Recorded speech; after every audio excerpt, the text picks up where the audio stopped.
So I'm at Sports Clips getting my hair cut, and I found this Tough Stuff magazine. Some of you guys will remember Tough Stuff from years ago. This is from 1997.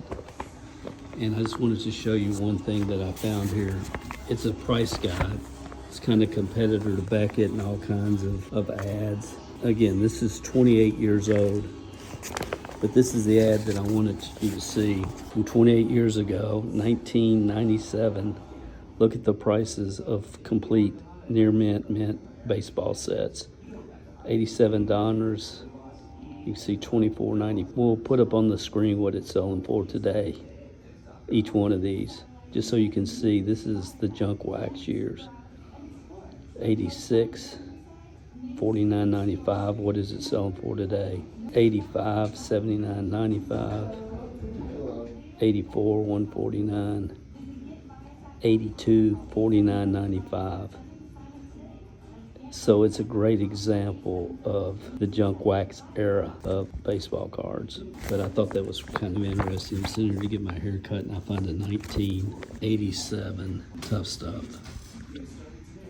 If you told me this morning that when I got up that I was going to go get a haircut today, and when I got to Sports Clips, I would run into a 1987 Tough Stuff magazine, sports card magazine from 28 years ago. I don't know how I got there. I have no idea, but I would have said you're crazy. But I'm very thankful that I ran into it because, it's been said that we can learn to benefit and profit from the future. We must learn from the past. A lot of times people talk about the junk wax era. Some of us lived through it. A lot of people don't have any idea what that really means.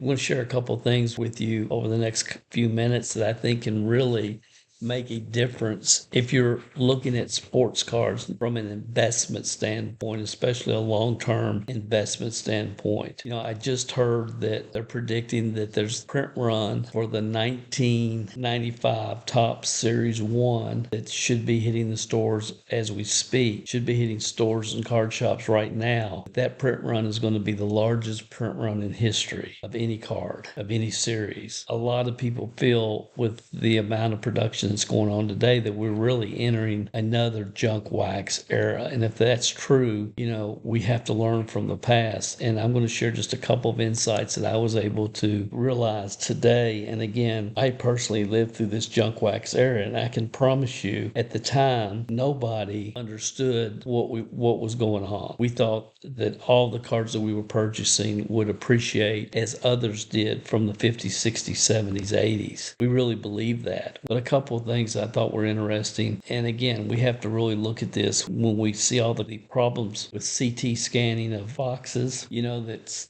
all the bad publicity has come out around that in the last, several months. I don't know that investing in wax in the future or unopened boxes is going to be the same as it was, years ago because of the CT scanning situation. But just as an example here, in 87, you could have bought a Upper Deck Series 1 for $124. Today, that same box is selling for $322 tonight on eBay. So, you can see that's about a 200% return, which, really for 28 years, earning 200%, it's not that good. I mean, at least you didn't lose.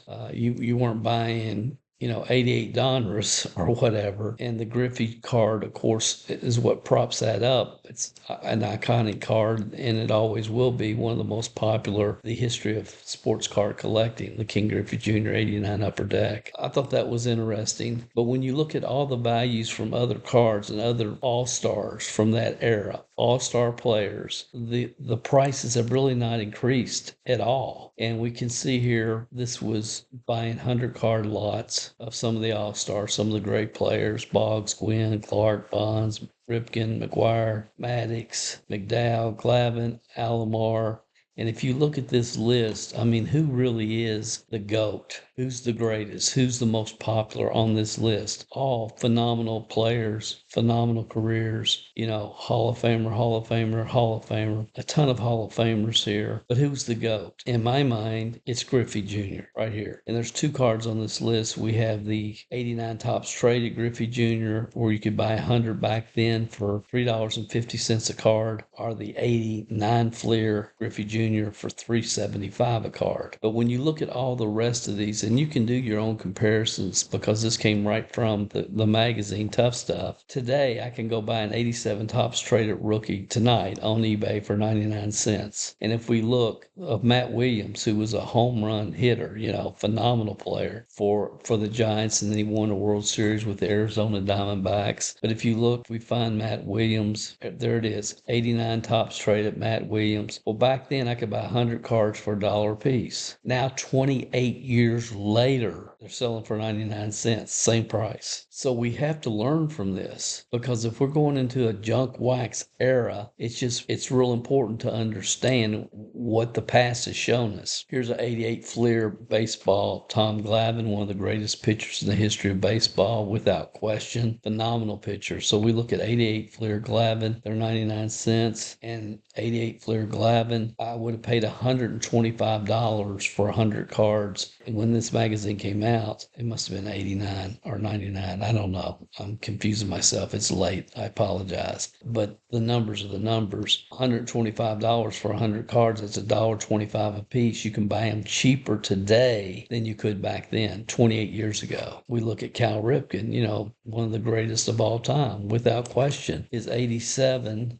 Topps, Cal Ripken, $75. Now you could buy 100 cards of 87 Cal Ripken for $100. So it's a $25 increase. So when I look at this, I'm looking, okay, who was the greatest of all time? And again, for me on this list, it's Griffey. And I just pulled up his 89 Fleer rookie right now is $5.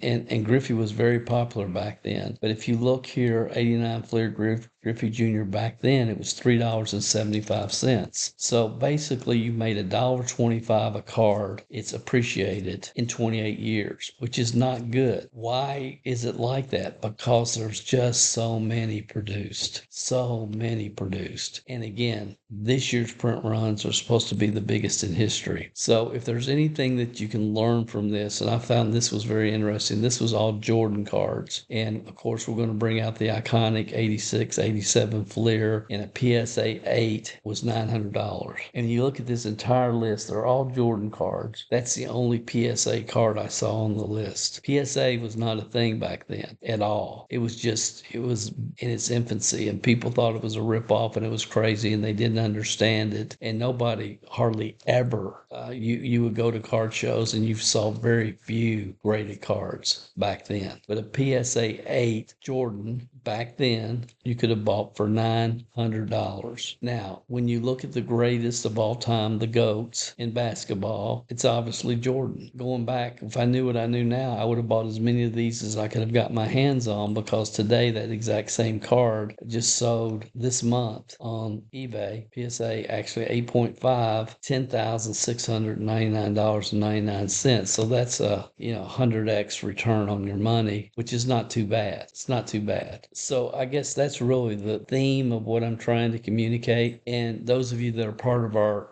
beta program with CMG Sports Card Investments, and if you're not part of it, you can go over to our website and register to be notified when we do roll this out to the public. But the thing that we try to communicate is right now, and I did a video on this a month or so ago for our members, if you could speculate on a rookie in the minor leagues that has a lot of hype behind them, and you had $1,000 to invest, and you can invest that $1,000 in that rookie, or invest that same $1,000 in Ohtani cards, why would you even consider investing in a rookie? It doesn't make sense to me. And one of the things we really try to communicate, if you're looking for long-term investments, I'm not talking about flipping cards, but focus on the GOATs. And in basketball, you're talking about LeBron, Kobe, Michael Jordan, those three. I don't know why you would put money in any other card for a long-term investment right now. And people talking about Wemby, I think there's going to be a real challenge with Wemby's cards appreciating in the future, because there's been more Wemby cards graded than any other card, any other basketball card in the history of PSA. So it's just being as smart as you can with your investment dollar. And again, I'm talking about investing. So in basketball, we know who the GOATs are. In baseball, there's a lot of GOATs in baseball. Obviously, the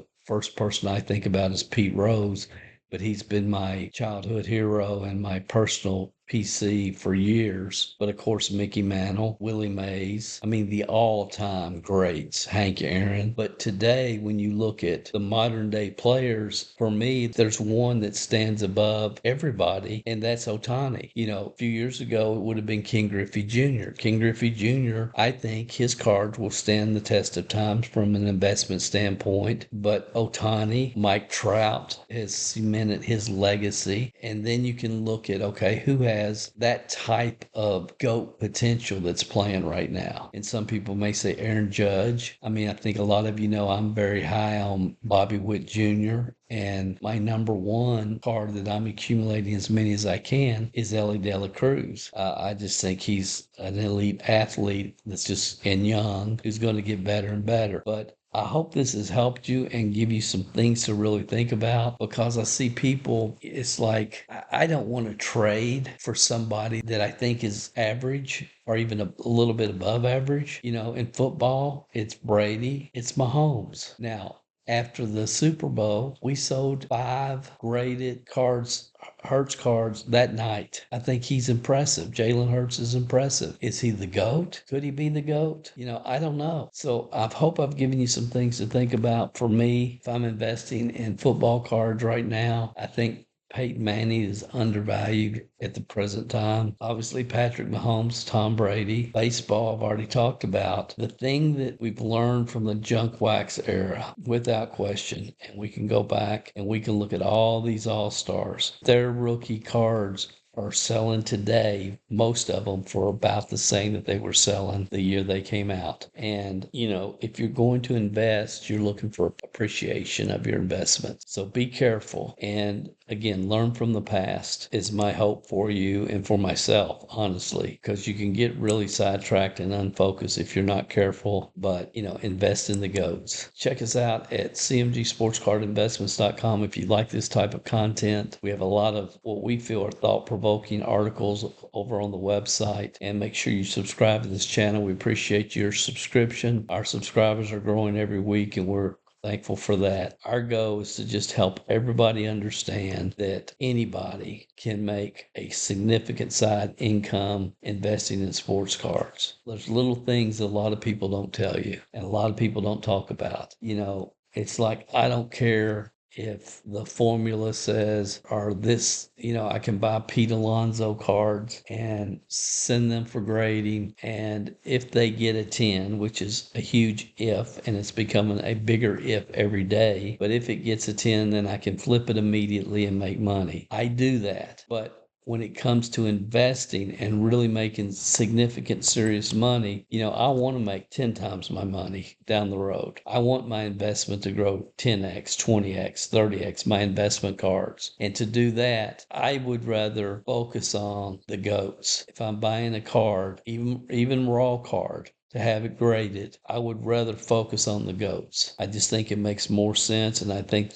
history has proven that. I'll shut up. I hope I've said something that has created thought. As always, your feedback, comments are appreciated. If you have questions, I try to respond to everything that I receive. I'm a little bit behind, but I do my best to reply to any comments, any emails that we receive, and I hope this is giving you some things to think about. I heard one time that the teaching is in the words, but the learning is in the silence. Take some time and really think about this and how do these principles apply to how you're operating, you're investing, you're collecting, and your sports card business if you have one. Again, my name is Dale Calvert. Please go check us out when you get a chance at cmgsportscardinvestments.com, and I will talk to you on the next video.